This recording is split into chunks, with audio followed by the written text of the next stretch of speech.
जैसे हमारे शहीदों ने कितने मुल्क को आजाद कराने के लिए कितनी लड़ाइयां लड़ी, शहीद हुए, उन तमाम को अगर आतंकवादी कहा जा सकता है तो फिलिस्तीनियों को आतंकवादी कहा जाना चाहिए। और अगर वो जंगे आजादी के सिपाही हमारे वो आतंकवादी नहीं थे तो फिलिस्तीन के लोग भी आतंकवादी नहीं है। उन पर जंग मुसल्लत की गई है, वो शरणार्थी थे जो उनकी जमीन पर काबिज हो गए हैं। ऐसे नाजायज कब्जेदार को पूरी दुनिया के तमाम मुल्कों को ये चाहिए, यूएनओ को चाहिए कि वहां से बेदखल इजराइल को किया जाना चाहिए कि जालिम हमेशा जालिम के साथ खड़ा होगा, मजलूम के साथ कभी खड़ा नहीं होगा। और हर वो काम जिससे मुसलमानों की दिल आजादी हो सकती है, नरेंद्र मोदी अपना फर्ज जानते हैं वो काम करने के लिए। उन्हें एहसास था कि हम इजराइल के साथ अगर खड़े होंगे तो इजराइल का आतंकवाद कभी उन्हें नजर नहीं आया, लेकिन मजलूम ने अगर कहीं रिएक्शन दे दिया, जवाब दे दिया तो वो आतंकवादी हो गए। असल आतंकवादी अगर कोई है तो वो इजराइल है, और असल में जो मजलूम है वो फिलिस्तीनी अवाम, छोटे छोटे बच्चों को, औरतों को गड्ढे में डालकर टायर जलाकर उन जिंदा जलाने का काम किया गया है। ये आतंकवाद न नरेंद्र मोदी को नजर आया, न उनके तमाम ग्रुप को नजर आया। ये तमाम के तमाम जालिम हैं और जालिम का साथ हमेशा जालिम देता है। सर, आपने कहा ये प्रोग्राम नॉन पॉलिटिकल है। उनके बच्चों पर जो मुकदमा किया गया है, मैं समझता हूं जुल्म है, ज्यादती है। उन पर से मुकदमा वापस लिया जाना चाहिए, मैं मांग करता हूं, क्योंकि हमारा देश आजाद देश है और हमें बोलने की आजादी है, हमें अपनी बात रखने की आजादी है। मानना ना मानना तुम्हारा काम है, लेकिन हमारी जबान पर पाबंदी नहीं लगाई जा सकती। और उन बच्चों ने अपनी तकलीफ का इजहार अगर किया है तो उन पर मुकदमा कैसे कर दिया गया? अगर मुकदमा करना है तो ऐसे नफरतें फैलाने वाले कितने लोग हैं जिनके ऑडियो और वीडियो जारी होते हैं रोजाना, उन पर मुकदमा क्यों नहीं किया जाता? पुलिस और कोर्ट सबका संज्ञान क्यों नहीं लेता? सिर्फ मुसलमानों पर ही क्यों संज्ञान लिया जाता है? कहा जा रहा है कि भारत में मुसलमान देश के साथ नहीं है, देश इजराइल के साथ, प्रधानमंत्री इजराइल के साथ हैं और मुसलमान फलस्तीन के साथ है, हमास। मुसलमान मजलूम के साथ है। मुसलमान अपने देश से प्यार करता है और वो लोग अपने देश की, अपनी जमीन की लड़ाई लड़ रहे हैं जिनको आतंकवादी कहा जा रहा है।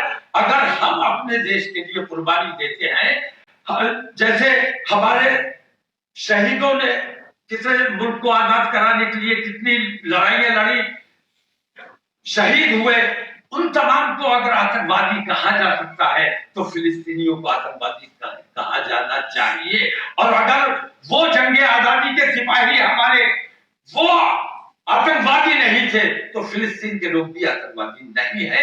उन पर जंग मुसल्लत की गई है, वो शरणार्थी थे जो उनकी जमीन पर काबिज हो गए हैं। ऐसे नाजायज कब्जेदार को पूरी दुनिया के तमाम मुल्कों को ये चाहिए, यूएनओ को चाहिए कि वहां से बेदखल इजराइल को किया जाना चाहिए। हमास के बारे में क्या सोचते हैं?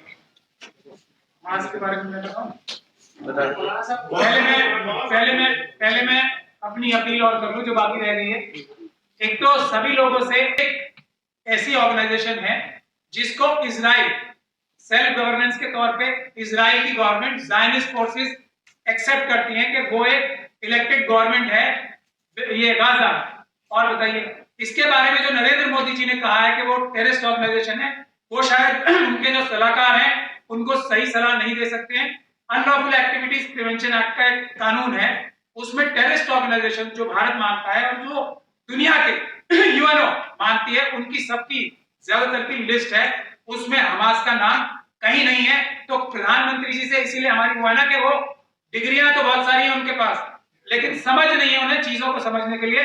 हमास के लिए भारत का आज तक का कंसिस्टेंट स्ट्रैटेजिक और फिलिस्तीन के लिए स्ट्रैटेजिक डिसीजन जो आज तक का भारत का रहा है वो रहा है प्रो फिलिस्तीन।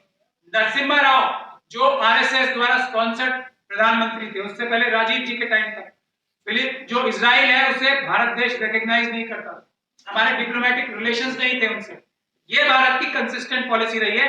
नरेंद्र मोदी जी ने अपने जाती मफाद के लिए, अडानी जी को शायद हाइफा का पोर्ट मिला है अभी, बहुत दबाव हो सकता है मोदी जी के ऊपर, इसीलिए हमने कहा ना जब मुसलमानों को मुल्क में से और प्रधानमंत्री के बीच में से चुनना पड़ेगा तो हम हर बार मुल्क चुनेंगे।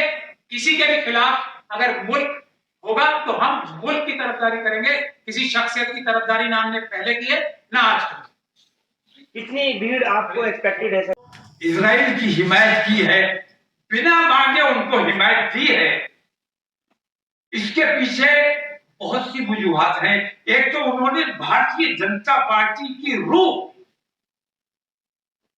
को ठेस पहुंचाने का काम किया है। भारतीय जनता पार्टी की रूह मैं मानता हूं कितना संघर्ष किया, कितनी जद्दोजहद की अटल बिहारी वाजपेयी ने।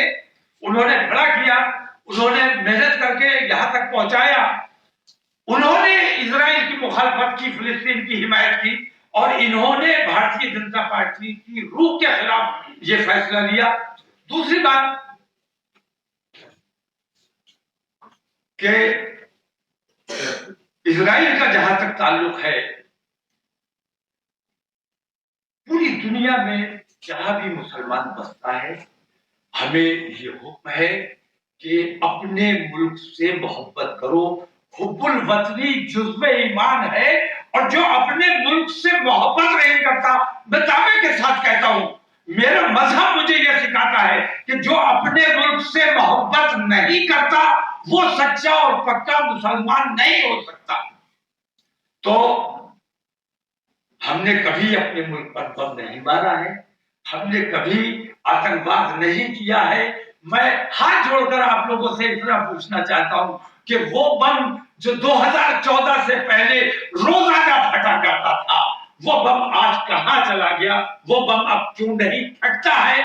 आप लोगों की ये जिम्मेदारी है कि खबर के पीछे की खबर ढूंढने की कोशिश कीजिए।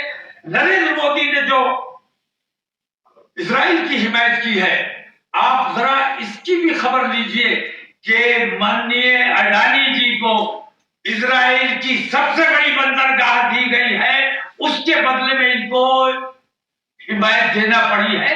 ये आप लोगों के खोजने, आप लोगों के समझने की चीजें हैं। आप लोग अगर सही बात आवाज तक पहुंचाएंगे तो बड़ा एहसान होगा, और अगर मुंह देखी बातें करेंगे तो हम तो अल्लाह वाले लोग हैं। जो सही लगता है, किसी को भी बुरा लगे, जो सही है वो हमें कहना है। अल्लाह ने हमें इसीलिए दिमाग दिया है, इसीलिए जुबान दी है, और मैं ये समझता हूं कि आप तमाम लोगों को भी जो ताकत दी गई है इसलिए दी गई है कि सच्चाई को आम इंसानों तक पहुंचाएं। मेरा मुअद्दबाना आपसे ये अपील है कि आप लोग देश को जो सही बातें हैं वो पहुंचाने की कोशिश कीजिए। और मैं अपने हिंदू भाइयों से सवाल करता हूं कि मुझसे कहीं कोई शिकायत है, मेरे समाज से कहीं कोई शिकायत है, मैं तैयार हूं बात करने के लिए, लेकिन मुझसे नफरत किस वजह से है मुझे वो वजह बता दो, मैं वो वजह खत्म करने की कोशिश करना चाहता हूं। बहुत शुक्रिया।